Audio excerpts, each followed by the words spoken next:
वयामध्ये आलं की तरुणांना लग्नाची स्वप्न पडू लागतात. मग मुलगी शोधण्यासाठी त्या मुलाच्या आईवडिलांची लगबग उडते. मात्र आता महाराष्ट्रातील अनेक तरुणांना लग्नासाठी मुलगीच मिळेना झाली आहे आणि त्याचं कारण बनली आहे तीव्र पाणी टंचाई.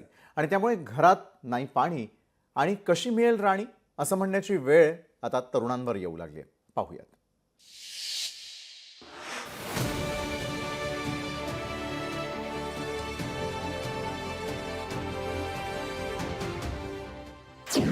घरात नाही पाणी, कोण देईल राणी? पाणी टंचाईमुळे तरुणांची लग्न रखडली. घशाला कोरड, बायकोसाठी ओरड.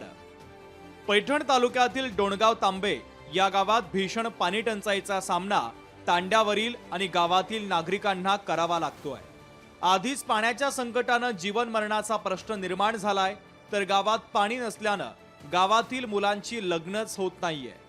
पाणी नसलेल्या गावात पोरी द्यायच्या का असा विचार आजूबाजूच्या गावातील पालक करतायत. त्यामुळे घरात नाही पाणी आणि कोण देईल राणी असा प्रश्न येथील तरुणांच्या चेहऱ्यावर जाणवतोय. पाण्याविना आमचं जगणं कठीण झाल्याची खंत महिला बोलून दाखवतायत. आमच्या गावात लई पाण्याची टंचाई आहे. आम्ही म्हातारा माणसं आहे, आम्हाला पाणी भांडा येत नाही, काय नाही, आमचा लई त्रास आहे. आम्ही कुठं सोरीक जमायला गेले ते आमच्या मुलाला कोणी मुलगी देत नाहीये. आम्हाला आधी विचारते तुमच्या गावाचे काय सोयी आहे. मराठवाडा आणि पाणी टंचाई हे समीकरण गेल्या अनेक वर्षांपासूनचं आहे. सध्या पैठण तालुक्यातील डोणगाव तांबे गावात भीषण पाणी टंचाई भेडसावते आहे. अक्षरशः महिलांना 1 ते 2 किलोमीटर वरून पाण्यासाठी भटकंती करावी लागते. पाणी आणण्यासाठी शाळकरी मुलांनाही आता डोक्यावरती हंडा घेण्याची वेळ आली आहे. पाण्याची काही सुविधा नाही आमच्या गावाला.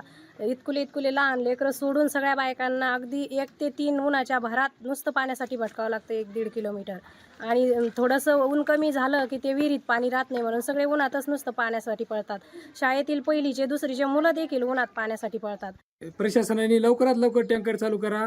31 मार्चपर्यंत जर टँकर चालू जर नाही झालं तर आम्ही पंचायत समितीसमोर आंदोलन करू, हंडा आंदोलन करू.